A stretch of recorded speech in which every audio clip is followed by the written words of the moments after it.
Olá, meu querido telespectador. Estamos aqui dentro do assunto de infertilidade, novamente, de novo outra vez, né? Estou sem fone no momento, não quero liberdade auricular, beleza?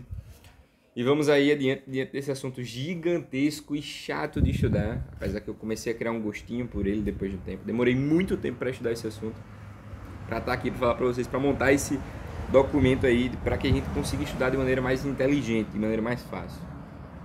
Então perdi muito tempo mesmo, bem desnecessário, mas consegui, né? Finalmente, aí avançar nesse tema interessantíssimo, beleza? Então, falando aí da infertilidade, cito alguns conceitos iniciais, né? Então esse conceito inicial a gente vai falar, por exemplo, de fertilidade, que é justamente o casal que tem capacidade de engravidar, né? Depois de um ano de relação sexual desprotegida, pelo menos de 2 a 4 relações por semana, né? O 3 é considerado a média boa. Se isso não é possível, se a gravidez não é possível, aí eu chamo isso de infertilidade, beleza? Vamos ver outros conceitos aí que eu tenho que lembrar, pelo menos o título, né? Que eu não lembro exatamente o que é que eu tenho que lembrar, mas eu lembro o que significa. Infertilidade primária. Então, infertilidade primária é justamente aquele casal que não teve nenhum abortamento, certo? Então, nunca engravidou, nunca gestou, nunca gerou um feto, certo? Esse feto nunca se desenvolveu. E a secundária é justamente que ele teve pelo menos um abortamento anterior, ou seja, conseguiu engravidar, teve ovulação, teve fecundação, teve nidação e teve desenvolvimento embrionário. Beleza? Essa é a lógica. Duração da infertilidade. Então a gente considera infertilidade aí depois de um ano sem o processo justamente de capacidade de engravidar. Tem que tentar durante um ano pelo menos. Não quer dizer que se eu encontrar alguma base anatômica, alguma base sistêmica, alguma causa das diversas que a gente vai ver aqui, sei lá, um mioma, uma endometriose, se eu encontrar essas causas anteriormente ao processo de passar um ano, aí eu já considero justamente aí o paciente suficientemente bom para poder começar, portanto, uma intervenção, beleza? Esterilidade. Então, a esterilidade é justamente uma infertilidade permanente. Então, é a incapacidade de gerar um feto e incapacidade justamente de ter uma gestação a termo, né? Então, basicamente, a esterilidade é justamente uma infertilidade permanente, né? São aqueles processos como, por exemplo, a salpingotripsia, né? Que a gente vai entender o que é a salpingotripsia. Ou então, justamente, esterilização masculina e feminina, beleza? Fecundibilidade é diferente de fecundidade, né? A fecundibilidade é justamente aí a capacidade de engravidar, justamente aí, capacidade de engravidar durante um período de um ciclo. Geralmente ela é em torno de 20% no casal normal. E ela é 90% depois de um ano, é chamada fecundidade. Então, fecundabilidade é num ciclo só. Fecundidade é durante todo o ano, beleza? Deu para entender essa diferença? Então, fecundabilidade e fecundidade são os dois conceitos aí. São esses conceitos que a gente tem que aprender logo de início, beleza? Show de bola? Então, qual é a relação da idade da mulher com a infertilidade? Então, quanto mais velha a mulher, quanto mais próxima aí da menopausa, menor a quantidade de folículos, menor a qualidade desses folículos, maior a chance, portanto, de abortamentos, né? Maior chance de teratogenias, tudo isso piora com a idade. E o sinal vermelho, né, de infertilidade, ele aumenta com os 30 anos e mais ainda com os 35 anos, beleza? Então, mais chance de abortamento de folículos ruins, menor chance de engravidar, quanto mais próximo a menopausa, menos folículos estarão disponíveis. Perfeito. Qual a porcentagem de causa feminina e causa masculina? Então, a causa feminina ela vai girar em torno de 40% a 50%, de 35% a 50%, ou 40% a 50%, se não me engano. Não, peraí. De 30% a 45%, a masculina é de 35% e a indefinida de 10%. Né? Sem causa definida, sem causa aparente. Calma. Aqui. Então, assim, o fator masculino 35%, o feminino somado tubo peritoneal mais ovulatório vão dar os outros 55%, sem causa aparente 10%, e aí 5% para os outros fatores, beleza? Isso aqui são as causas possíveis. 50, ou 35, 50, 10%, a causa aparente e outros fatores vão ser os 5% restantes, beleza? Só destacando aqui, ó, 35, né? 70, mais 15, 85, mais 10, dá 100 certinho. Então, da mulher, né? Esse fator tubatariano ovulatório são da mulher. Então, a mulher vai ser responsável pelo quê? por 35 mais 5, mais 5, 40, por 55%, né?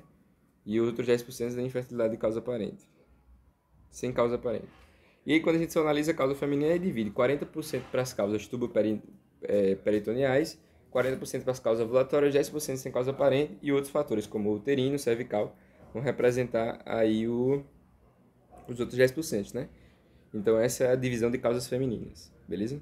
Que é o que a gente está estudando, porque a cadeira aqui é de ginecologia. Sinal amarelo e vermelho com a idade, essa porcentagem não é muito importante. Sinal amarelo e vermelho, eles vão se apresentar com 30 e 35 anos, né? Então, aos 30 anos, aos negócios, a gente tem 15% de chance de infertilidade. 30% de chance de infertilidade a partir de 35. Acima de 40, a chance de infertilidade é muito alta.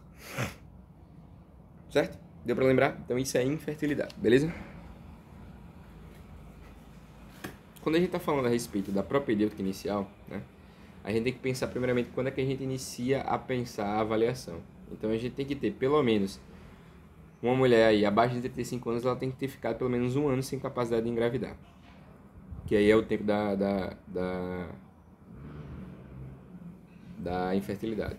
Na mulher que tem mais de 35 anos, aí como a chance já é mais alta, a gente viu lá, né, chega a 30%, então se ela passou 6 meses sem conseguir engravidar, já é o suficiente, beleza?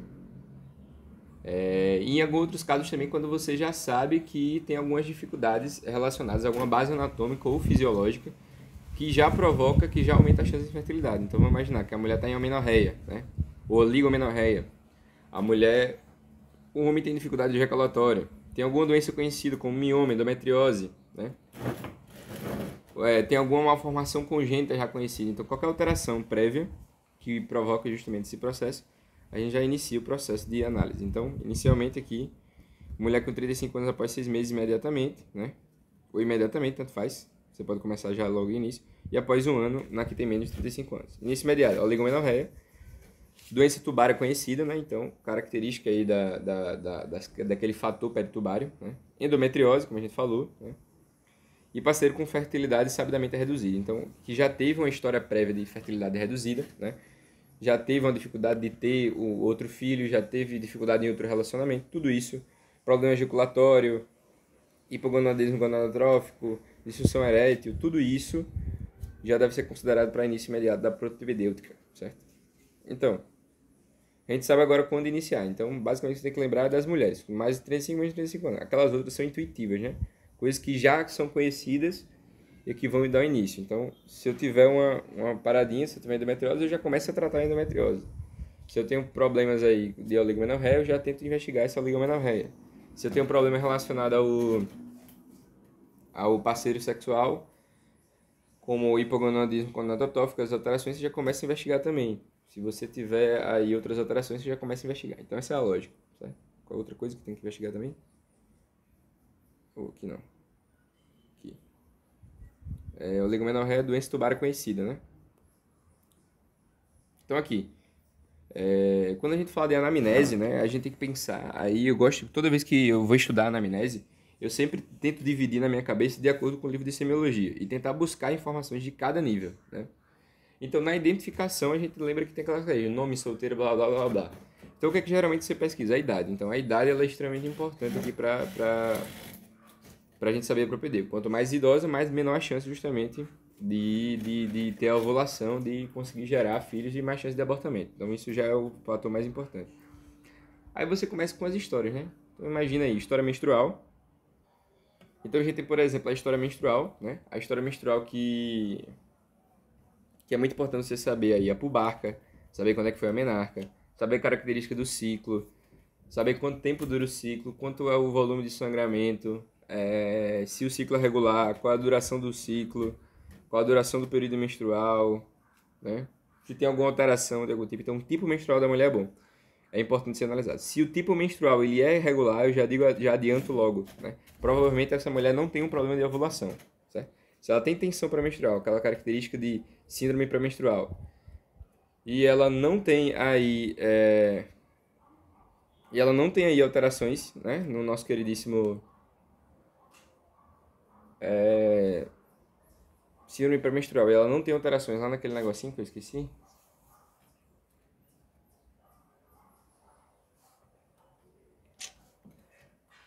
e ela não tem alterações no ciclo menstrual, no tipo menstrual, ela já é considerada aí com baixo risco de ter um problema ovulatório, beleza?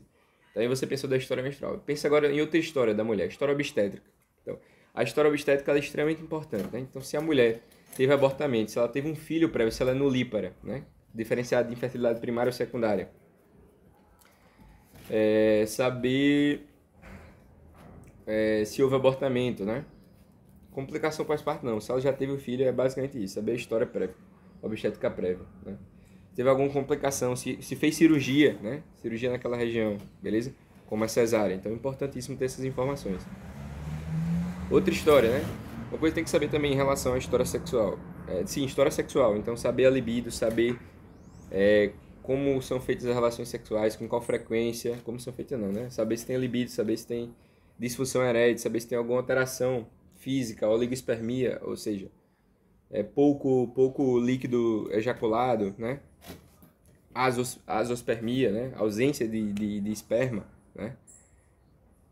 Tudo isso é importante ser identificado aqui durante a análise da característica sexual, né? Se está utilizando algum anticoncepcional, então o anticoncepcional é importante porque o anticoncepcional injetável, inclusive, ele dura até 7 meses no organismo, né? Então, se a mulher está 6 meses tentando, tem mais de 35 anos, você perguntou, usou algum anticoncepcional? Usei injetável. Então, de 7 meses até lá é o período em que pode aí gerar essas alterações, beleza? Qual exame deve ser solicitado inicialmente? Blá, blá. Então a gente viu... Não, calma. A gente tá na anamnese ainda. Então a gente viu a história familiar, a gente viu... História familiar, faltou história familiar, né? Então, história prévia de infertilidade, né? Varicocele, né? História prévia de deformações congênitas de útero, que podem gerar essas alterações. Então é importante fazer essa pesquisa da história familiar. Sua mãe tem alguma alteração no genital?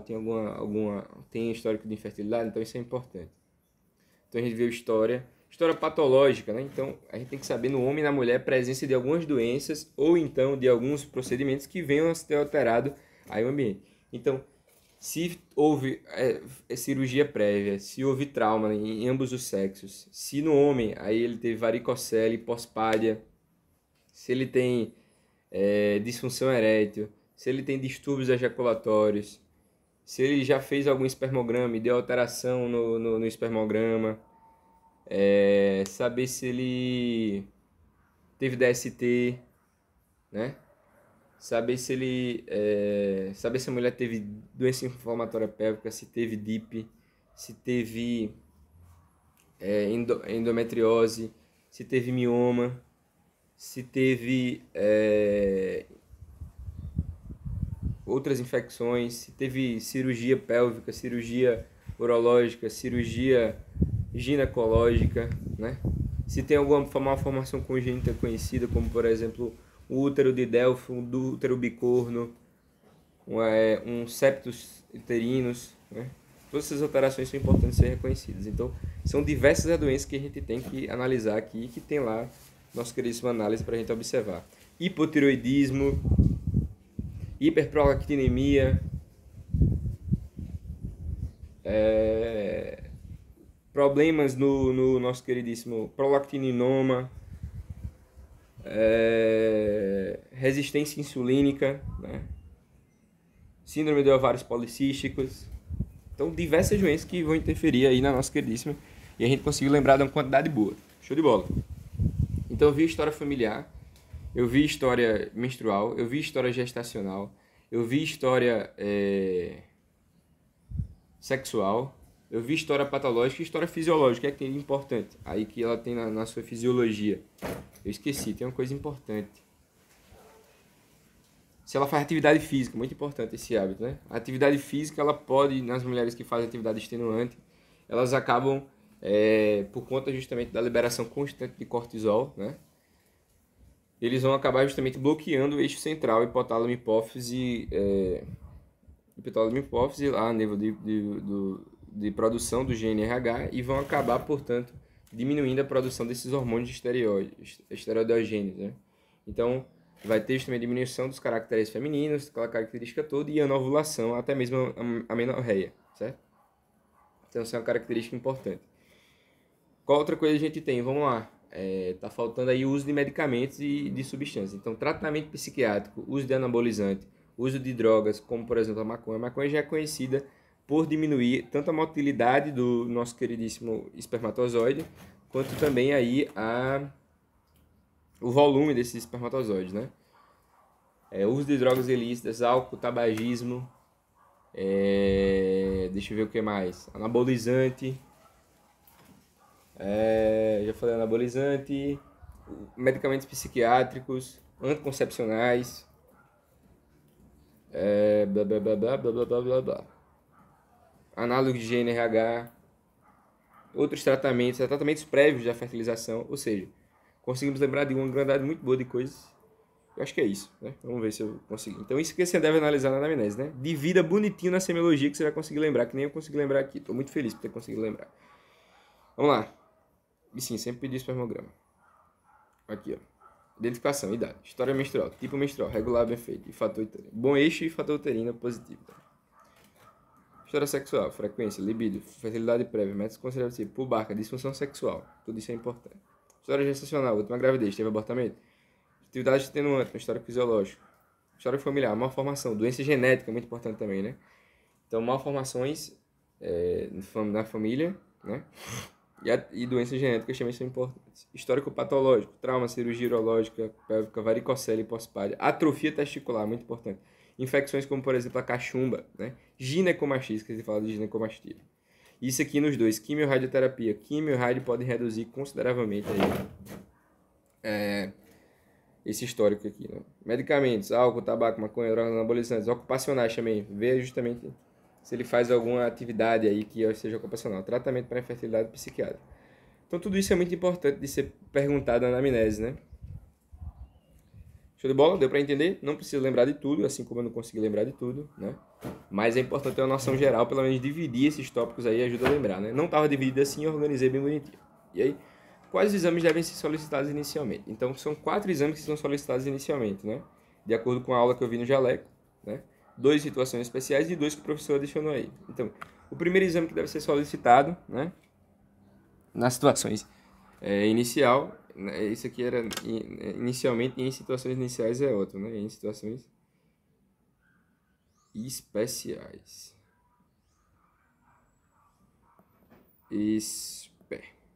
Show de bola. E aí, esses exames eles incluem justamente, inicialmente, uma sorologia para diversas doenças, né? Praxiclastócides, então toxoplasmose, citomegalovírus, sífilis, HIV, herpes, hepatite C, hepatite B,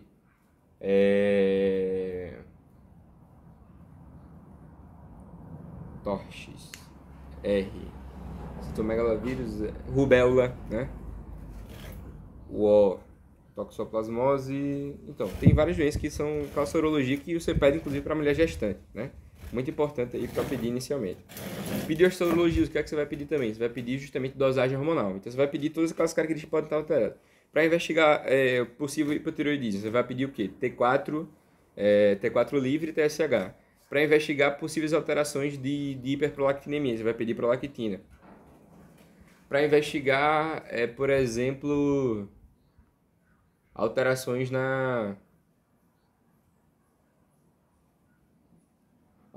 do próprio eixo, né? A gente vai pedir, portanto, aí dosagem de testosterona, dosagem de estradiol, dosagem de progesterona, né?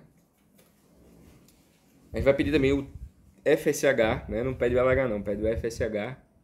E são esses exames inicialmente para dar uma hemorragia normal. Pode pedir insulina também, beleza? Para pedir, ver o nível de resistência insulínica aí, porque aí eu posso botar uma metformina, principalmente se a mulher tiver a síndrome do ovário policístico, beleza? Como a gente vai ver futuramente. Então, esses são os exames que a gente pede inicialmente, sorologia, o negocinho. A gente pode pedir também uma histerosalpingografia, que a gente vai ver para que ela serve, mas a gente pode pedir já de início. Histerosalpingografia é mais para ver permeabilidade tubária, a gente vai ver para que serve mais.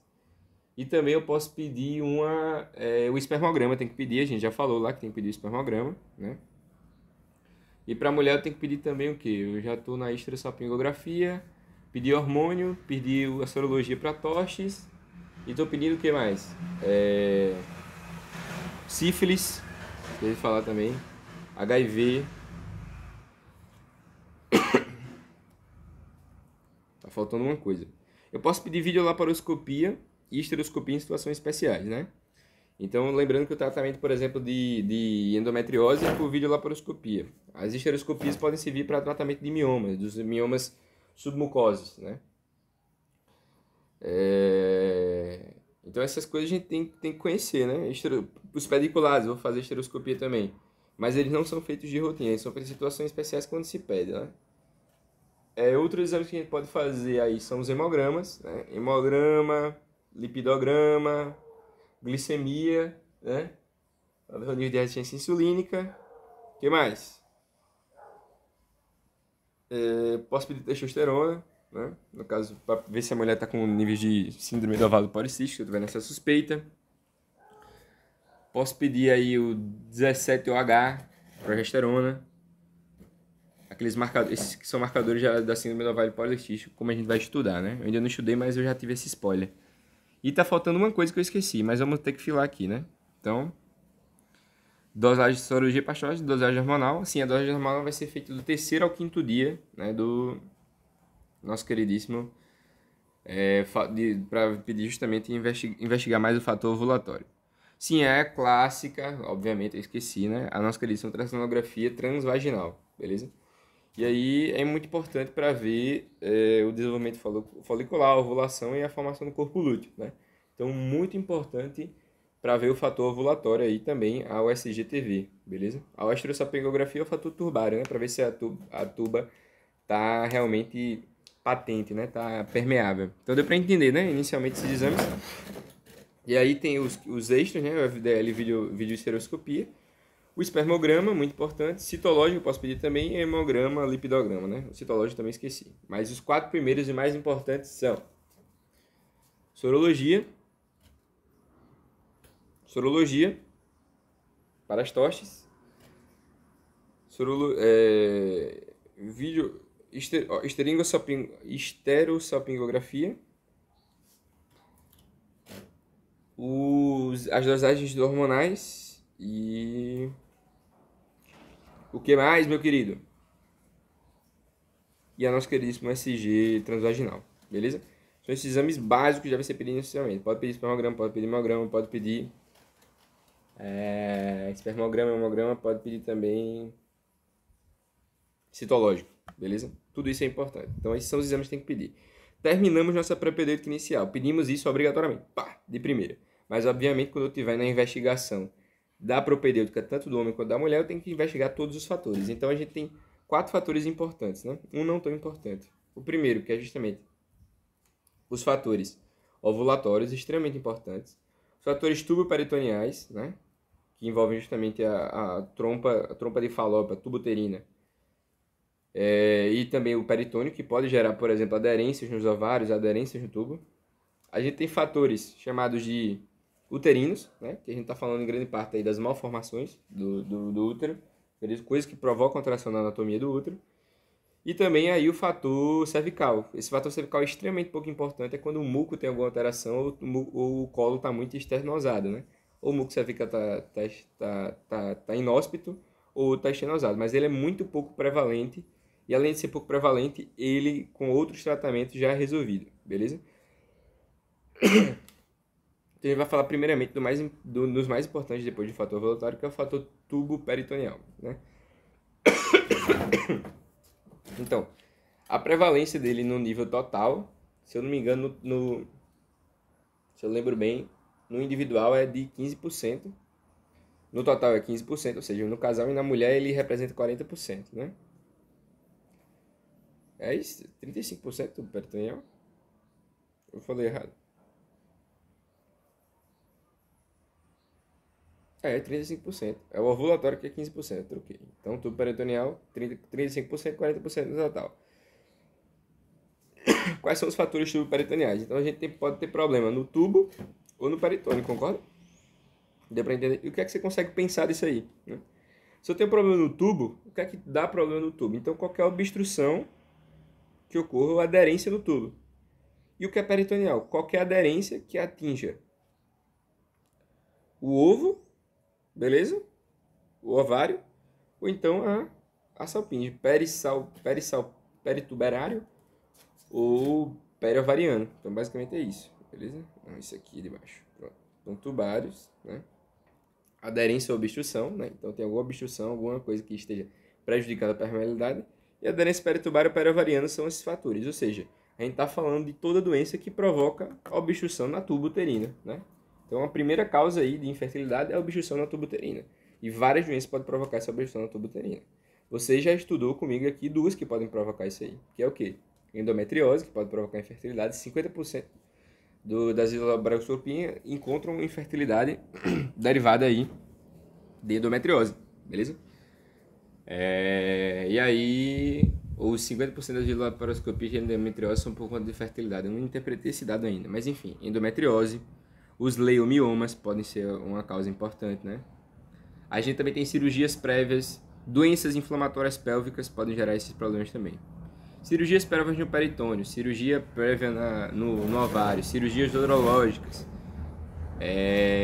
Também aí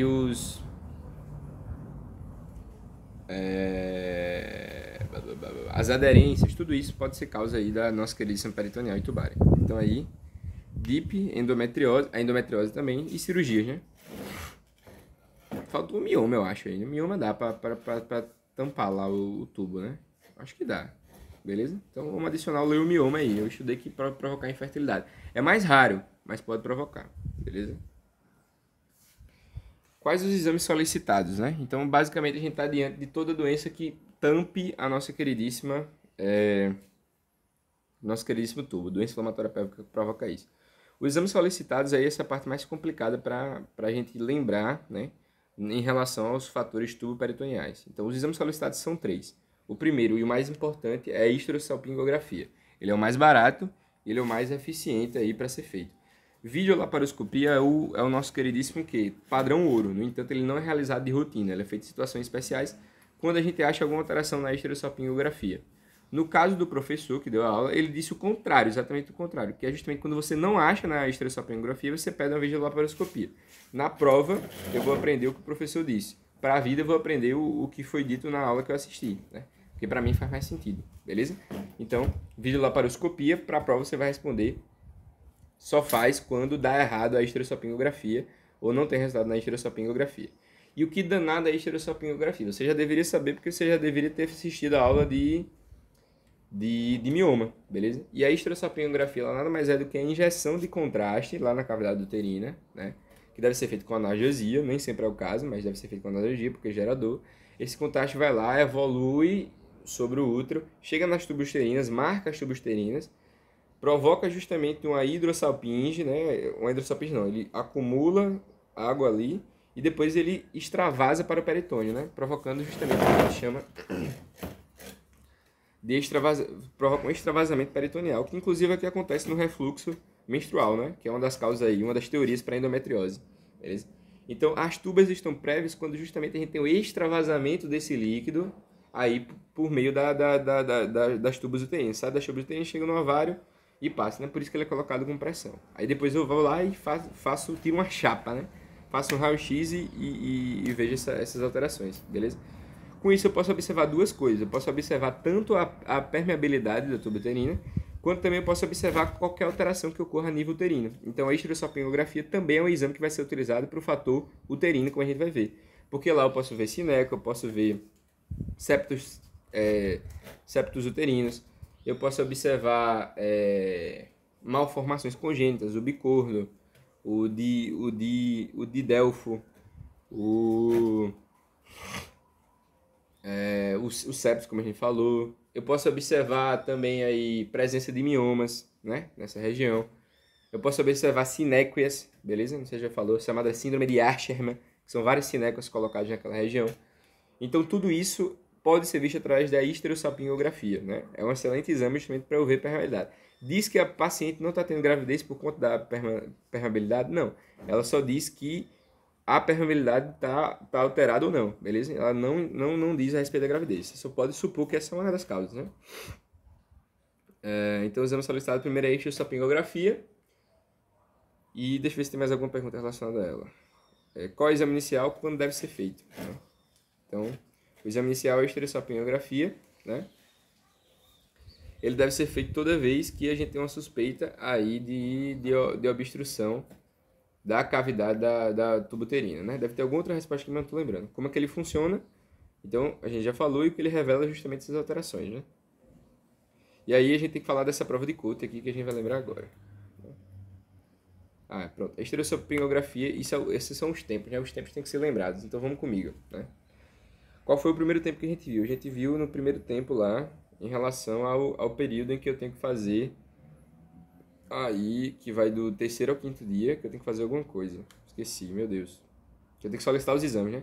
Quando é que eu solicito os exames hormonais? No terceiro a quinto dia do ciclo, né? Aquela dosagem hormonal, lembra? Então, no terceiro ou quinto dia do ciclo, eu vou lá e solicito a dosagem hormonal, né? A progesterona só faço 14 dias depois, porque ela é de segunda fase do ciclo, beleza? Deu pra lembrar? Show de bola. Então, terceiro ou quinto dia, passou de 14 dias, posso pedir progesterona. Aqui, a estereossopingografia eu vou fazer lá quando eu tiver o quê? No sexto ao 10º dia do ciclo, né? Então, depois da menstruação, depois que eu menstruei, do sexto ao 10º dia. Esse aqui também vai ser o dia, no 10º dia, 11º dia, que eu vou fazer o exame, que eu tô tentando lembrar agora qual é, mas quando aparecer eu vou lembrar. Então, estereossopingografia, sexto ao 11º dia, após a menstruação, né? Porque, obviamente, eu não consigo fazer isso quando estiver menstruado, beleza? Permeabilidade tubária, né? Então, com as alterações que estão presentes na cavidade uterina, então a gente já falou, pólipos, sinéquias, malformações e septos, né? Pólipos também, miomas podem estar presentes sob mucosa. E as contraindicações são justamente relacionadas aí com qualquer coisa que possa alterar o exame. Então, se eu tiver uma infecção, não posso fazer. Se eu tiver um sangue, né? Sangramento ou menstruação, não posso fazer, né? Se eu tiver...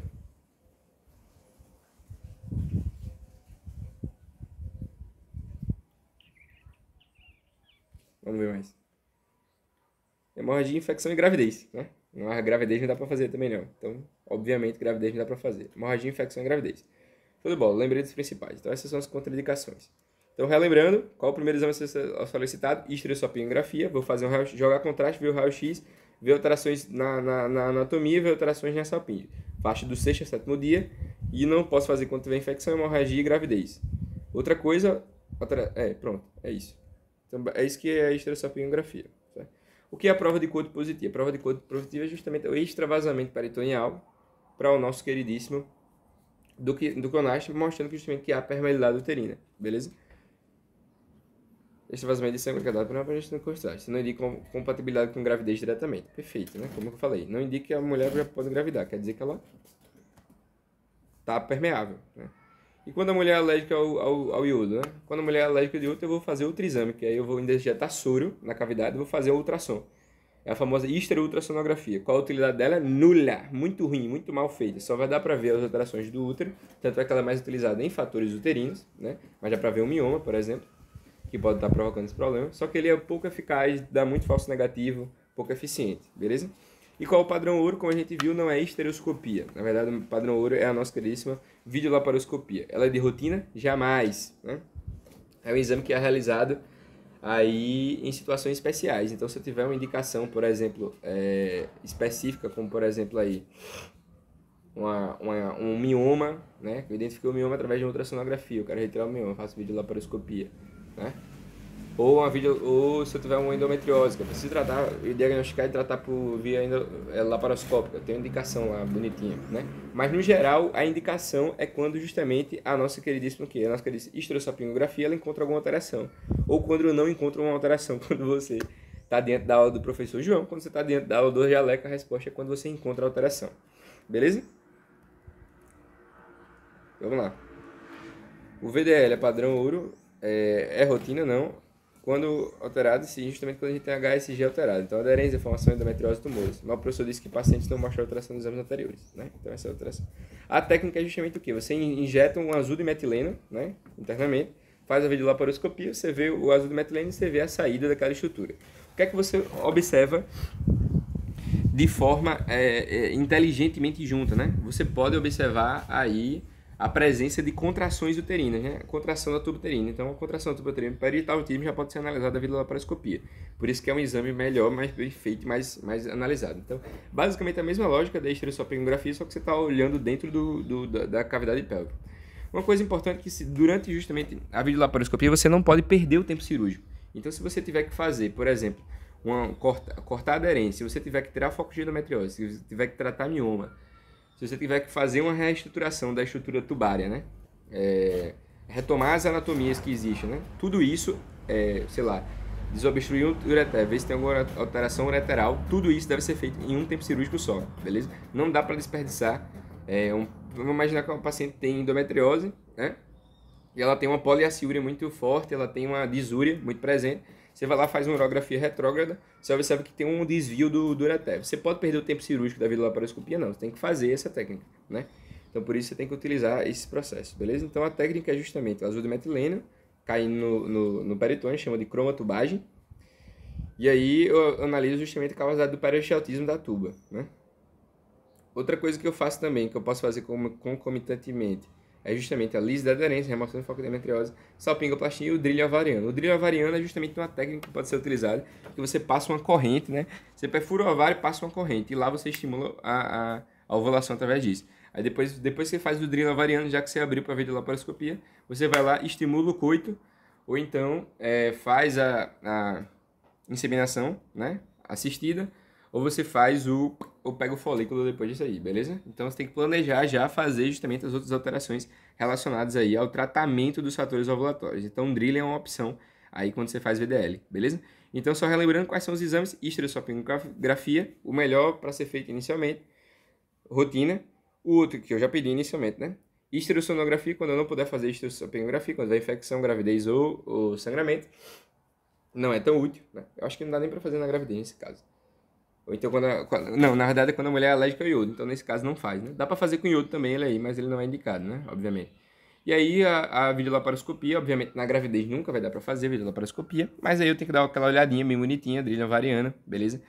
E só fazer quando eu tiver justamente não encontrado na HSG, né? Na histerossopingografia alguma alteração, beleza? Segundo o professor, que é o que eu vou utilizar pra prova também.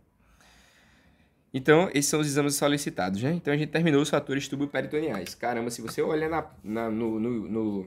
Eu acho que eu tô fazendo muito mais rápido do que... Não tô não. Vai demorar. Enfim, vamos lá. Quando a gente fala dos fatores ovulatórios, né? Quando a gente fala do fator ovulatório, essa parte aqui é a maior que tem. Mas a gente tem que conseguir entender que o fator ovulatório é o fator mais importante, é o fator que está mais tratável, né? Na mulher ele representa 40%, no total ele representa 15%, né? No total, 15%, na mulher 40%, né? No outro é 35%, 40%. Qual a importância do tipo menstrual? Então, o tipo menstrual, como a gente falou muito bem, a gente já deixou de checar lá na anamnese, se a mulher tem um ciclo menstrual regular e tem tensão pré-menstrual, ou seja, tem uma síndrome pré-menstrual, provavelmente ela não tem uma alteração de fator ovulatório, beleza? Isso é importante. Então, vamos ver se a gente falou isso aqui mesmo. Regular mais TPM igual a ovulação. Pouca chance de ser fator ovulatório. Show. Qual é a principal etiologia? Então, a principal etiologia do fator ovulatório, justamente aí, porque aqui a principal coisa que causa anovulação é o quê? Tenta lembrar comigo. Qual é a principal coisa que causa anovulação? SPD? Não. SPO, síndrome dos ovários, SOP, síndrome dos ovários policísticos, né? Principal característica da anovulação, né? Então, a principal doença muito prevalente, tem muito cisto, mas ele não ovula. Beleza? Síndrome do ovário policístico, certo? Então essa é a principal etiologia. Pau. Vê o assunto aí pra gente entender melhor como é a síndrome do ovário policístico, beleza? Quais são as outras etiologias? Então tudo aquilo que provoca anovulação é uma causa de problema anovulatório. Então se uma mulher ela tem hipotireoidismo, ela pode ter anovulação. Se a mulher tem hiperprolactinemia, ela pode ter anovulação. Se a mulher faz muito exercício físico, ela pode ter anovulação. Se ela tem algum defeito como um prolactoninoma, algum defeito hipotalâmico, anorexia nervosa, algum defeito hipofisário, um prolactininoma, uma falência ovariana precoce. Então, qualquer um desses pontos que estejam alterados é por causa de anovulação. Uma atrofia, né, uma atrofia ovulatória, uma agenesia ovulatória, uma orforectomia prévia, tudo isso é causa justamente de não ovulação. Então, a anovulação é a lógica daqui, né? Eu acho que você tem uma grande quantidade de etiologias, na verdade, aqui, né? Idade elevada também, isso aqui não precisava nem falar, né? Você já sabia, né? Falência ovariana precoce, baixo de 40 anos, hipotalâmico, uma disfunção, prolactina aumentada, como um prolactinoma. Extremos de peso, isso aqui é importante, esqueci do extremo de peso. Então, tanto o baixo peso quanto o alto peso. No baixo peso a gente vai ter o quê? No baixo peso a gente tem aí uma pouca quantidade aí de nutrientes, né? Eu esqueci qual é o baixo peso, qual é a lógica do baixo peso. Mas enfim, o alto peso eu sei, porque tem muita aromatase lá no tecido. Então a gente tem muita conversão aí de...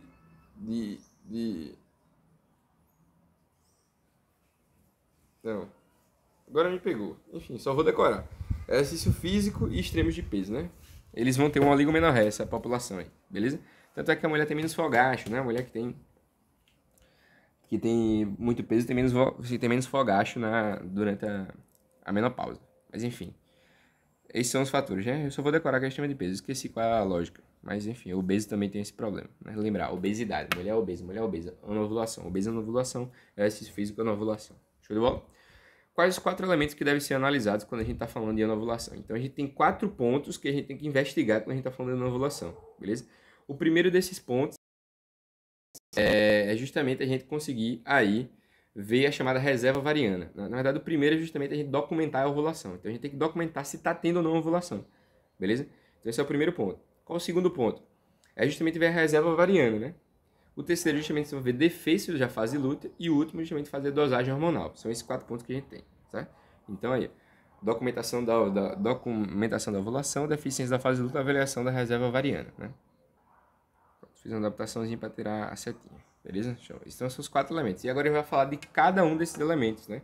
Os mais difíceis são a documentação da ovulação, o defeito da fase lútea, depende da informação que você colheu na documentação da ovulação, e a reserva ovariana, né? Então, aqui, meu doutor, por favor, o objetivo aqui seu é lembrar as datas, né? Então, o que a gente tem até agora? A gente fez dosagem hormonal em que data? Dosagem hormonal, a gente fez do 3º ao 5º dia. Quando é que a gente fez a medida lá da estereossopingografia? Depois da menstruação, do 6º ao 11º dia, beleza? Como é que a gente vai documentar a ovulação? Então, a documentação da ovulação antigamente era feita através da curva de temperatura. Hoje em dia é feita curva de temperatura? Não precisa fazer mais curva de temperatura. Não tem utilidade, beleza? A curva de temperatura ela não dá um resultado tão positivo, né? Ela perde muita coisa. Então, basicamente, eu ia lá, media de maneira bem progressiva, durante diversos dias, né? Durante diversos dias aí a curva de temperatura. Se tivesse um aumento de temperatura, eu media lá, tinha que durar 11 dias para ter uma fase lútea boa, blá blá. E eu documentava a presença da ovulação ou não. Não é utilizado mais, né? Porque se a mulher tiver lá com alguma infecção, tiver com febre de algum sentido, ou não medir de maneira correta, né? Tudo isso tem muito falso positivo e muito falso negativo. Beleza? Show de bola? Então não usa mais curva de temperatura. Aí o cara vai lá e lembra, não, mas aí se eu tirar um pedacinho do endométrio, eu sei se teve ovulação ou não, porque aí eu sei se desenvolveu a camada basal, se a camada basal desenvolveu a camada funcional, né? Consigo? Não, também não precisa fazer. Então a nossa queridíssima a nossa queridíssima estereoscopia não, a nossa queridíssima biópsia endometrial também não é feita, beleza? Eram feitos muito antigamente, está em todos os livros, por isso que todos os professores mais velhinhos atualmente falam, mas não são utilizados. Qual o método que é utilizado atualmente? Dosagem de progesterona do 21º ao 24º dia. Ou seja, do 10º dia pós-ovulação, beleza? Até o 10º dia pós-ovulação, 21º ao 24º dia do ciclo, beleza? Esse é o nosso queridíssima dosagem de progesterona, certo? Então a dosagem de progesterona ela vai ser dosada nesse nível. Se ela tiver acima de 3 nanogramas por milímetro, aí você diz que ela teve ovulação. Se ela tiver abaixo, se ela tiver acima de 10, você quer dizer que ela tem uma boa fase lútea, beleza? Uma boa fase lútea. Então é isso que a gente vai ver justamente quando a gente estiver no nível de progesterona. Ela é feita o quê? Do 21º ao 24º dia, certo? Deu pra lembrar? Dia 21 e dia 24. Show. Lembrou dessas datas, né? Que é o 10º dia depois da bichinha, beleza? Tem algum outro exame que deve ser feito? Eu esqueci se tem algum outro exame. Acho que não. Acho que é só esses aí, né? Ou tinha outro? Ah, sim, tem a ultrassonografia transvaginal seriada. Lembra da ultrassonografia? Pronto. A ultrassonografia lá, bem bonitinha, né? A ultrassonografia transvaginal, que a gente pediu já na fase inicial, ela deve ser feita exatamente no 11º dia. Pronto, consegui lembrar. Então lembra que eu falei lá em cima que do 6º ao 11º dia é o tempo que é feito da estereossopingografia, eu falei. Tem algum que é feito no 11º dia, é esse aqui. É a ultrassonografia transvaginal seriada. Então a gente já pediu, inclusive, aquele exame lá na frente. Aqui a gente está pedindo para investigar a atividade ovulatória, né? Na verdade, esse é o melhor exame que é feito atualmente para poder identificar, porque a gente olha diretamente o desenvolvimento do folículo, para ver se estão vindo 4 folículos, se esses 4 folículos se transformando em um. Esse folículo que tem mais de 20 milímetros, ele vai lá e vai liberar. A gente vê a formação do corpo lúteo, ou seja, a gente consegue documentar tudo e permite justamente a gente planejar o coito, permite a gente fazer fertilização in vitro, permite a gente pensar na inseminação artificial, beleza? Essa é a lógica aí desse assunto, né? Então, como avaliar a reserva variável? Não, a reserva variável não. Como avaliar a documentação da ovulação, então a gente tem aqui. Curva de temperatura basal não usa mais. Biópsia do endométrio não usa mais. Dosagem da progesterona na metade da fase lútea, ou seja, no 21º e 24º dia. E aí a gente vai ter mais de 3, a gente vai ter uma ovulação normal, mais de 10 uma ovulação normal, só que ele tem pouco valor prognóstico, né? Ele é utilizado, mas tem pouco valor. Qual é o melhor? O SGTV, né? O SGTV, a TV ou SG, que é o justamente seriado. A gente faz no 11º dia, aí até que é o último dia para fazer a HSG, que eu falei aqui, né, que é a histerosalpingografia, até o 14º dia. Essa informação não estava aqui, né? Mas isso que a gente tem que fazer, né? A gente tem que repetir, geralmente, essa histerosalpingografia seriada até o 14º dia. Isso dá uma noção muito boa até a evolução, até a ovulação, beleza? Então, documenta a ovulação, vê o corpo lúteo, vê a produção de sinais indiretos de evolução, como, por exemplo, esse líquido peritoneal, né? Vê também se o endométrio ele tá bom, que é o endométrio trilaminar com menos com mais de 7 milímetros, quer dizer que ele tá bom. E aí eu consigo programar essas coisas. Então, além do que eu falei, que é justamente ver o corpo lúteo, ver o folículo, ver essas alterações, né? Que é de 4 se tornando um maior com 20 milímetros que rompe. Ele também vê o endométrio que está se desenvolvendo, se está formando um endométrio trilaminar bonitinho, e ela também se está acontecendo a formação do corpo lúteo e também se está tendo a pequena peritonite, né? Aquele líquido peritoneal que é normal durante a ovulação. Beleza? Deu para entender? Então esses são os exames para documentar a ovulação, né? Principais são esses dois aqui, ó. Eu coloquei com o dedo, mas aqui, ó. Dosagem da progesterona e o SGTV seriada, certo? Show de bola? Então.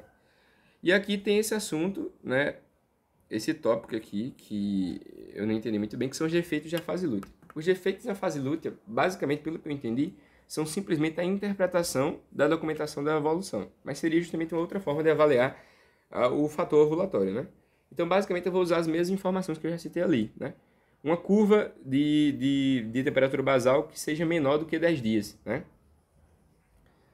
Menor do que 11 dias, na verdade. Quer dizer que não tá bom, né? Isso aí não é mais utilizado, como a gente já viu, a curva de temperatura basal não tem mais útil. Uma biópsia da endometria... Eita, uma biópsia de endométrio que esteja fora da cronologia da mulher, né? Ou seja, fora da ovulação. Novamente não é utilizado, mas é uma forma de ver se a fase lútea tá boa. A terceira coisa que aí a gente tem uma utilidade importante, que é justamente a progesterona. Essa aqui a gente utiliza, que é justamente a progesterona aí do 10º dia do pós-ovulação, como a gente já viu, na metade da ovulação. Então aí qual o rolê que eu faço? 21º dia até 24º dia da ovulação, peço lá a progesterona, e se tiver maior que 10, ela tá boa, senão a gente tem defeito nas fases lútea. E o outro seria justamente dosar o LH de maneira seriada e contínua, só que é muito caro, mas ele serviria justamente para observar se tem a formação de um pico de LH suficientemente bom para gerar ovulação, beleza? Deu para entender? Então basicamente essa é um assunto mais curto, né? Então, o mais importante é esse aqui, né? Que é menos de 10 de prolactina no 21º, 24º dia ou no 10º dia pós-ovulatório. Curva de temperatura basal menor de 11 dias não usa, biópsia endometrial não usa, e a monitorização do LH, ela é muito cara, né? E aí a mulher ovula justamente 34 a 36 horas depois do pico, beleza? Então, um dia e meio quase por aí, mas também a gente não usa por quê? Porque é muito caro, beleza? E esse tópico aqui ele não é tão útil para analisar o fator. Tanto é que na aula que eu assisti lá do Jaleco não tinha, né? Só tinha na aula do professor, beleza? Acho que é outra coisa clássica aí que é muito utilizada, mas só usa a prolactina, aí se tiver que usar mesmo, né? Mas a prolactina eu sempre vou pedir aí na segunda fase e especialmente nessa metade aí para poder ter uma análise melhor, beleza? Eu já vou adiantar a dosagem hormonal. Então, na dosagem hormonal, eu vou pedir prolactina, eu vou pedir os hormônios, né? Como, por exemplo, vou pedir justamente o FSH, vou pedir vou pedir prolactina, vou pedir TSH, vou pedir T4 livre e vou pedir os andrógenos, né? Os andrógenos justamente para investigar as alterações relacionadas justamente a síndrome do ovário policístico, né? Mas basicamente essas dosagens hormonais já tinha feito anteriormente, beleza? O T4 eu já pedi, o TSH eu já pedi, a prolactina eu já pedi já naquela conduta inicial, mas está aqui justamente na análise do fator ovulatório. O que é que eu não pedi? Os andrógenos. Os andrógenos eu vou pedir justamente quando tiver na suspeita da síndrome do ovário policístico, que é o principal fator tubário aí presente, certo? Mas já adiantando é esse aqui, ó, beleza? Então, se eu tiver alguma suspeita dessas alterações, eu peço justamente esses hormônios, ok? Mas como é que eu avalio a reserva ovariana, né? Que é justamente o segundo ponto mais importante, né? Então, se eu quiser aprender só a documentação da ovulação e reserva ovariana, é o ideal. Então, reserva ovariana é para saber quantos de ovários a mulher ainda tem, beleza? E aí eu tenho vários métodos com nomes extremamente ridículos, né? Extremamente feios, muito feios, tudo é muito feio, assusta. Quando eu li o resumo eu falo, caramba, eu não vou conseguir aprender isso aqui. Mas calma, né? Eu vi a linha do Jalek, ficou tudo lindo, olha que legal, e agora eu estou passando para você de maneira bem resumida. Então, basicamente eu vou pegar alguma substância que indique que eu tenho ovário, beleza? Que eu tenho, ovário não, que indica que eu tenho, como é que é? Folículo, beleza? Então, quero saber aí a reserva, ovário e folículo, né? Então, a primeira coisa que eu posso pedir é um hormônio, que é justamente eu pedir aí especificamente a progesterona, beleza? Posso pedir a progesterona no terceiro dia do ciclo menstrual, beleza? Progesterona no terceiro dia do ciclo menstrual, certo? Ela tem uma relação boa, ela consegue analisar bem, mas tem outros que são melhores, mas ele consegue analisar bem. É a única que é pedida atualmente ainda, né, dessas mais antigas. Progesterona basal, certo? Progesterona basal no terceiro dia do ciclo, beleza? Esse é o negócio. A mulher tá menstruando ainda, né? Obviamente. E aí, a não ser que ela tenha 2 dias de ciclo, né? 2 dias de período menstrual. Mas, vamos lá. O que é que eu vou analisar? Eu vou analisar justamente qual é o prognóstico, né? Se eu tiver acima de 15, eu digo que é um bom prognóstico. Se eu tiver abaixo de 10, né? Calma. O bom é ter muito pouco. Deixa eu ver se eu lembro. Calma. Eu acho que nesse caso é o contrário, né? Se a progesterona estiver muito alta, é que sobrou muita progesterona da ovulação. Então quer dizer que tinha muito folículo. Eu vou ter que tirar essa dúvida aqui, ó, dando aquela filada. Mas é 10 e 15. Aí um é bom e outro é ruim. Acima de 10 e abaixo, acima de 15 e abaixo de 10, né? Entre 10 e 15 aí não tem muita resposta. Vamos lá, vamos filar, né? Eita, errei tudo, né? Não era progesterona basal, é o FSH basal. Perdão.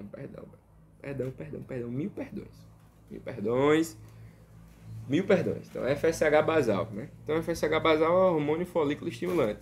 Se ele estiver muito baixo, é bom, né? Porque a gente tá no terceiro dia, né? Ou seja, eu estou precisando de pouco FSH para gerar a liberação do ovário. Se eu precisar de muito FSH, seja 15, aí eu estou mais desfavorável, beleza? A lógica é essa. Tá? Por isso que não estava fazendo sentido. Quanto mais FSH eu preciso, pior está para ovular. Então quer dizer que eu preciso de muito. Feito no terceiro dia do ciclo. Então, pense comigo. Se eu preciso de muito FSH para gerar a ovulação, então quer dizer que a mulher está com pouca reserva ovariana. Concorda? Beleza? Se a mulher está com pouca reserva ovariana, então eu preciso obrigatoriamente dar mais FSH. Então produz mais FSH. Se tiver acima de 15 é ruim, se tiver abaixo de 10 é bom. Beleza? E aí eu faço no terceiro dia do ciclo. FSH, não é prolactina, não é progesterona, não é estradiol. Estradiol basal usava? Usava, mas não é utilizado. Sabe mais? E aí eu tenho um hormônio que é muito bom mesmo. Que é justamente o quê? O hormônio antimureriano, né? Quem produz o hormônio antimureriano? São as células da camada glandulosa dos folículos antrais e pré-antrais. Aí você ficou tiltado. Certo? Tô com raiva agora dessa informação, calma. O que são as células da granulose? São aquelas células que envolvem lá o folículo. Lembra da histologia? Tem aquelas células que ficavam ao redor, depois tinha aquelas células da teca que apareciam depois. Antes de formar o folículo primário, a gente tem um folículo, que é o folículo antral. E antes deles, um pré-antral, né? Que ainda está bem primordial. É antes do folículo primário, antes do folículo primordial. E esses dois folículos, certo? Eles produzem o hormônio antimureriano, beleza? E aí, se o hormônio antimureriano, ele precisa se formar com o objetivo de quê?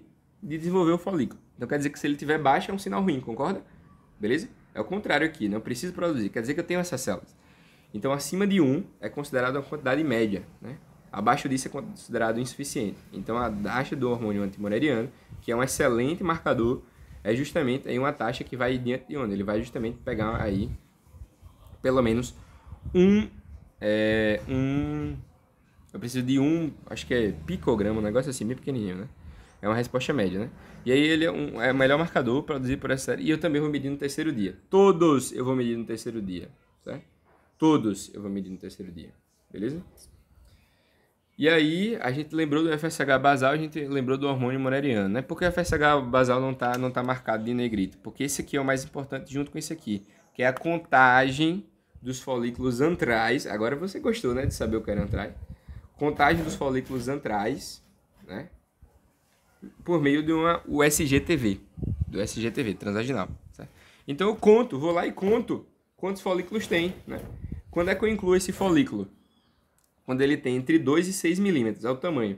E quanto eu preciso? Maior ou igual a 6. No resumo estava 5 ou 6. Eu botei maior ou igual a 6, beleza? E aí isso tem uma relação muito boa com o quê? Com a idade da paciente, né?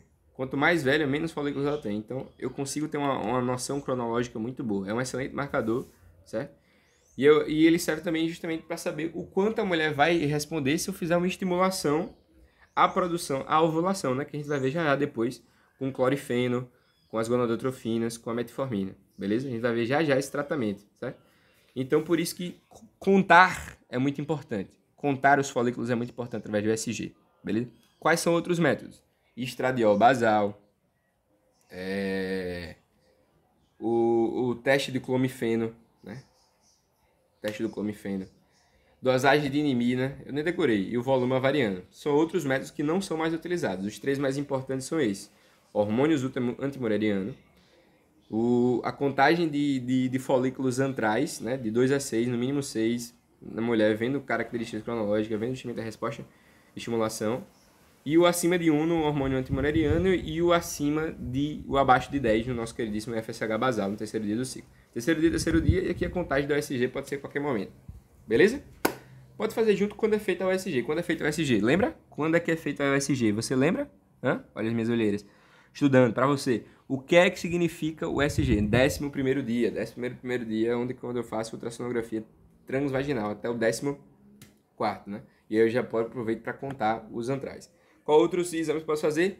Estradiol, posso fazer teste de clomifeno, posso fazer contagem, posso fazer o volume, posso fazer o estradiol basal, posso fazer dosagem de inimina, vitamina B. Vai adiantar? Não, só preciso fazer aqueles outros, beleza? Isso é o que a gente chama de reserva ovariana. E aí a gente já conseguiu observar aí a dosagem hormonal, certo? Show de bola? Pronto, avançamos bem. Agora vamos falar do fator uterino, né? É difícil tratar a infertilidade, observa aqui, né? Isso aqui a gente só está investigando, a gente vai tratar ainda, beleza? Então, qual a porcentagem do fator uterino total? 2 a 3%. Muito pouco, né? Muito pouco. Representa aqueles 5% no total, no final, junto com o cervical, beleza? Então, quais são as condições que tem mais relação, qual é a condição que tem mais relação com a infertilidade nessa coisa do fator uterino? Qual é justamente a doença de fator uterino, que vai realmente ter relação com a infertilidade, né? Então, quando a gente está falando de fator uterino, a gente está justamente falando de características do útero, né, que estão prejudicando a fertilidade. No entanto, aí eu já dando spoiler, né? Eu tive que dar uma filadinha porque eu não estava entendendo essa pergunta. Existe uma condição, né, que é justamente o abortamento de repetição, que vai ter mais relação com o fator uterino do que a infertilidade. Então, o fator uterino ele provoca mais abortamento de repetição, né, do que realmente infertilidade. Não quer dizer que a pessoa é infértil, quer dizer que ela está abortando.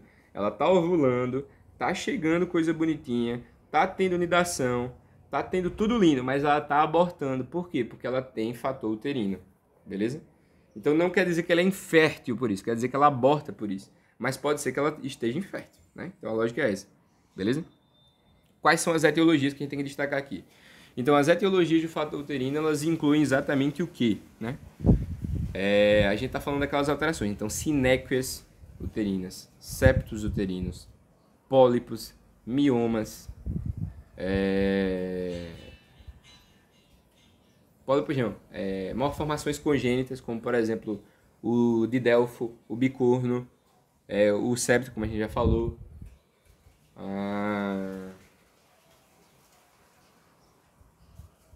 Acho que leumioma, adenomiose, né? Adenomiose, tem que falar de endometriose, beleza? Então tudo isso pode estar relacionado. Vamos lá. Deixa eu ver se eu esqueci de alguma coisa.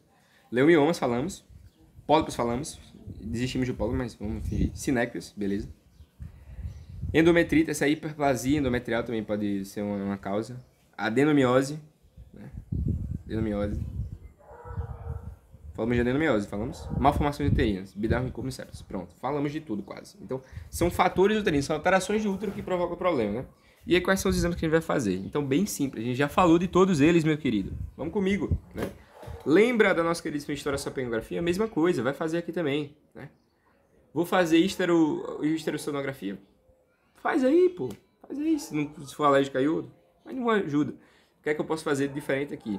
No lugar da nossa queridíssima videolaparoscopia, que é o exame que eu estava falando justamente para analisar os fatores de tubo peritoneais, da permeabilidade tubária, que é o padrão ouro. O padrão ouro aqui no uterino é a histeroscopia. Novamente a mesma lógica. É o padrão ouro, mas não é feito de rotina. Eu preciso de uma causa, eu preciso de um bioma que eu tenho que tratar. Eu preciso de algo pediclado, um pólipo que eu tenho que retirar, né? Ou seja, eu preciso de um motivo para fazer a histeroscopia. E aí eu já faço diagnóstico e tratamento, num tempo cirúrgico só. A lógica é essa. Não é com objetivo de rotina. Eu vou fazer dependendo da indicação de cada doença, né? Estou investigando e eu tenho essa ferramenta diagnóstica para fazer o meu tratamento. Não quer dizer que eu vá fazer obrigatoriamente, certo? Então, tem que saber das doençazinhas, tem que saber das causas, tem que saber da etiologia, tem que tratar a causa, tem que investigar essa causa antes, obviamente, de sair loucamente pedindo esses exames se eu não tenho nenhuma indicação. Então, vamos imaginar, o paciente mostrou lá que não está ovulando. Eu trato primeiro a ovulação antes de eu fazer uma histeroscopia, porque não é padrão. Conduta inicial são aquelas 4 que a gente viu, beleza? Quais são as 4 condições que a gente viu? Dosagem de hormônio, negocinho, né? O SGTV, a histerossopengografia, dosagem de hormônio e sorologia. São essas coisas que eu tenho que pedir inicialmente. Depois que eu vou investigando as coisas, eu vou pedindo outras paradas. Ah, mas eu vou fazer uma fertilização in vitro. Posso fazer uma histeroscopia? Pode, meu querido, é claro. O tratamento é difícil. Fertilização in vitro é caro, é complexo. Eu vou fazer um negócio gigantesco para não dar certo no final. Claro que eu tenho que fazer histeroscopia nesse caso, beleza? Mas de padrão, de rotina, não se faz. Deu para entender? E no livrinho, na prova, você não vai colocar, porque você não é maluco, certo? Mas na prática você tem que pedir, porque o negócio é muito caro, tá gastando muito dinheiro e eu não posso correr o risco de ter lá um mioma submucoso que eu não vi por histeroscopia, um pólipo que está lá impedindo o processo, uma endometriose muito louca, uma adenomiose que está acontecendo e eu simplesmente não avaliar isso, beleza? Deu para entender a lógica do processo? Então os exames são esses aqui, ó. Histerossopengografia, histerossonografia, vídeo de histeroscopia. Padrão olho não é de avaliação inicial. Só se é o SG ou as duas primeiras já citadas deram alteração. Então vamos imaginar. Isso, pronto. Pedi histerossopengografia. Deu alteração, posso fazer histeroscopia se estiver no fator uterino. Se eu estiver no fator tubário, eu posso pedir uma videolaparoscopia. Eu já vou tratando as coisas. Endometriose, aderência, reconstituição tubária, eu já vou tratando tudo. Aqui não, a histeroscopia, como é útero, dá pra ver por dentro, dá pra ver pela via, dá pra chegar pelo colo. Aí eu faço histeroscopia.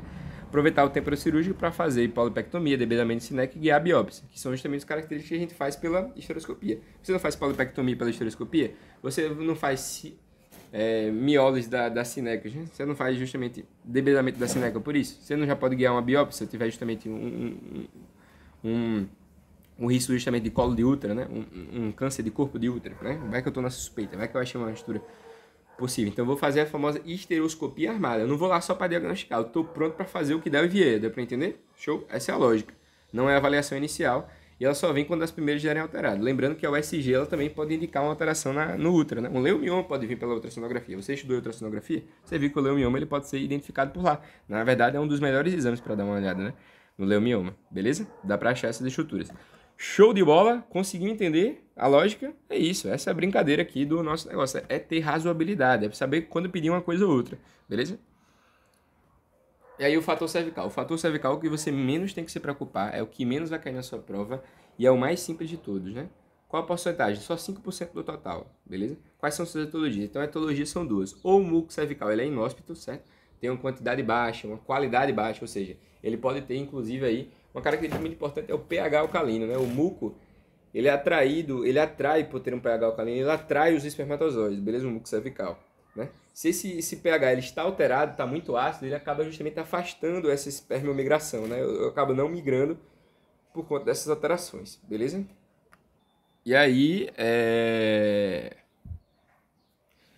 justamente essas etiologias são a primeira causa. E a outra causa seria justamente o muco cervical alterado, ou então a estenose de colo. Vamos imaginar que você teve justamente um NIC 2 e 3 lá, quando você estava fazendo justamente, analisando uma lesão de alto grau, e você foi lá e cortou as lesões pré-malignas, fez uma clonificação. Se você fez essa clonificação, quer dizer justamente o quê? Né? Que você justamente gerou uma alteração, uma estenose de colo derivado disso. Isso aí pode ser uma causa aí de fator cervical, né? Mas não é muito comum. Qual o único exame que é feito? Seria o exame do muco pós-coito, também chamado de teste de Sims-Hanner, né? Tanto é que eu nem decorei. O teste pós-coito, ele nada mais é do que você pegar o muco pós-coito, né? E comparar justamente o muco antes e depois da nossa queridíssima ovulação. O muco depois da ovulação, por conta da presença do estrógeno, ele vai ser muito mais elástico, vai conseguir ser esticado a mais de 8 a 10 centímetros, enquanto o outro não, beleza? E aí, o objetivo do teste pós-coito é justamente ver a análise justamente do espermatozoide e do muco depois da relação sexual. Um exame extremamente confortável de se fazer, né? Você tem uma relação sexual, depois de tanto período, acho que é 4 ou 6 horas, você vai lá no laboratório, tira um pedaço do muco, tira um pouco do esperma e faz uma comparação, né? Um exame extremamente tranquilo, todo mundo fica confortável em fazer. Claro que não, por isso que ele não é mais usado. E ele significa pouco. Os outros exames vão identificar essa estenose cervical muito melhor, muito mais facilmente, né? Esse muco ele consegue ser analisado aí de outras formas, de outras maneiras, de forma muito mais simples, beleza? Então esse é o teste de pós-coito ou teste de Sims-Hanner, né? Ele não se usa mais, mas ele seria justamente você pegar um muco, colocar numa lâmina, esperar ele cristalizar. Você viu a cristalização, viu se está bom o negócio, aí você vai lá, coloca um espermatozoide próximo, vê se os espermatozoides estão migrando em direção ao nosso queridíssimo muco, quando pega a alcalina, estão se afastando, né? Indica justamente não haver anticorpo naquela região para fazer essa alteração. Outra forma de fazer o teste de Kursrock-Murer. Então você fez o Sims-Hanner, aí você vai fazer o Kursrock-Murer, é muito fácil de decorar, que é justamente você fazer o quê? Trocar o espermatozoide, pegar o espermatozoide do banco de dados e testar aí com o muco, né? Então, outro exame extremamente interessante de ser feito, para ver se justamente o problema está no homem e na mulher. Mas enfim, não precisa saber muito dele, só para saber que existe o teste pós-coito, né? E que você não vai usá-lo, e se alguém mandar você usar, você diz tchau, cansei de você, certo? Então basicamente é isso. Show de bola? As etiologias, muco cervical inóspito, qualidade com qualidade alterada, e estenose cervical por uma colonização, por exemplo. É isso, né? Então a gente estudou os fatores da mulher, a propedêutica feminina. E agora você vai entender como a propedêutica masculina ela é muito mais fácil, né? Muito bom fazer uma piada machista aqui nesse momento, né? Seria extremamente fácil fazer uma piada machista, mas não vou fazê-lo, ok? Beleza? Mas você observa como mulher dá trabalho. Brincadeira, foi mal. Homem dá trabalho também. E não se cuida e morre também, né? Então, essa é a brincadeira. E aí, propedêutica masculina, né? Propedêutica masculina, o que a gente tem que pedir sempre? Você como ginecologista lá vê o homem e você fala, não, eu vou pedir um exame pra você também. Pra mim? Hã? Mas não é só pra mulher? Não, meu querido. Espermograma, a culpa pode ser sua. Sou incompetente. Não, brincadeira. De novo não, vamos parar. Qual é obrigatório? O que é obrigatório ser solicitado? Espermograma, não pode sair sem espermograma. Quantos por cento do total? 35%. Quais são as etiologias? Então tem várias etiologias masculinas que podem gerar esse problema. A gente já estudou várias. DIP, DST, hipospádia, varicocele, atrofia testicular, hipogonadotropia gonadotrófica, hipogonadotropia gonadotrófica, hipogonadismo gonadotrófico. Também tem radioterapia,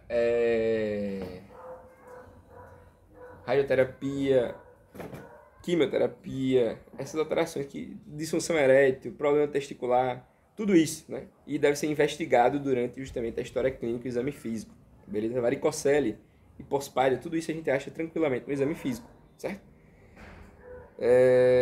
Qual a relação com a idade? Então, tem uma relação com a idade, mas ela não é tão forte quanto a mulher. Você diminui a quantidade e a motilidade dos espermatozoides, mas eles realmente se mantêm ainda plausíveis de,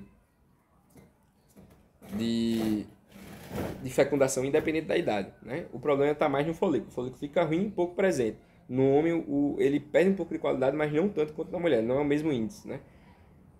Então isso é importante. Deixa eu ver se eu falei tudo. Obrigado a vocês. Espermograma segundo a OMS. Quantos por cento do total? 35%. Quais as etiologias? A genesia dos deferentes, que a gente fala disso aí, né? A genesia dos deferentes e pós-parto, cirurgias pré-locais, lesões e infecções. Beleza. Faltou falar da genesia dos deferentes, né? Que é uma causa muito importante. Qual é a relação com a idade? Não tem como a mulher um decréscimo, menos testosterona, né? Com o tempo.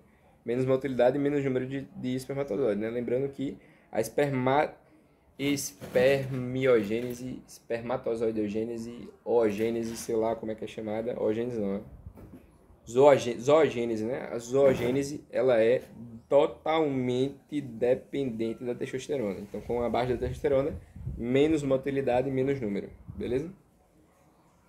Sobre o espermograma, qual é a regra para coleta? Então, a regra para coleta, eu vou lá, faço uma masturbação, eu faço uma coleta com coito, coleta com um condom específico, uma domiciliar. E aí eu coleto naquela região, eu faço justamente aí essa coleta e eu analiso por meio do negocinho. Não pode ter feito relação sexual de uma abstinência sexual de 2 a 3 dias. Não pode ser menos que 2, porque aí vai ter um problema, e não pode ser mais que 5, porque aí eu vou ter um decréscimo de motilidade e um exame que está justamente alterado, beleza? Então, abstinência sexual de 2 a 3, né? 2 a 3 dias.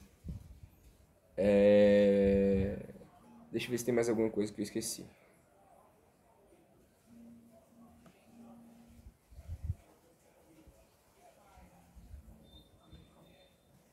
Então,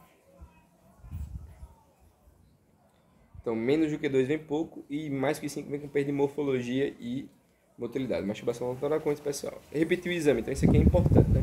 Quando é que eu devo repetir o exame do espermograma? Então, eu pedi o espermograma veio alterado, né?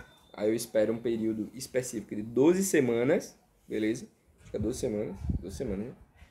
E aí depois dessas 12 semanas eu peço de novo o espermograma. Se vier alterado de novo, eu vou lá e urologista.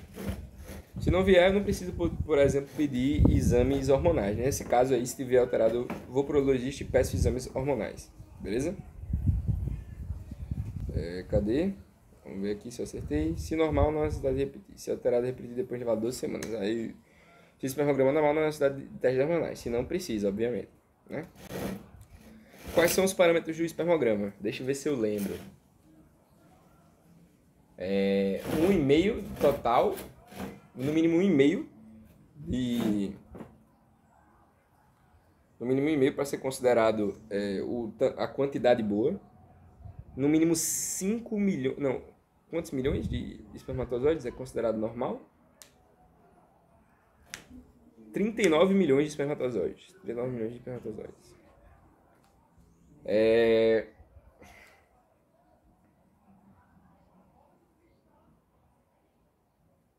39 milhões de espermatozoides.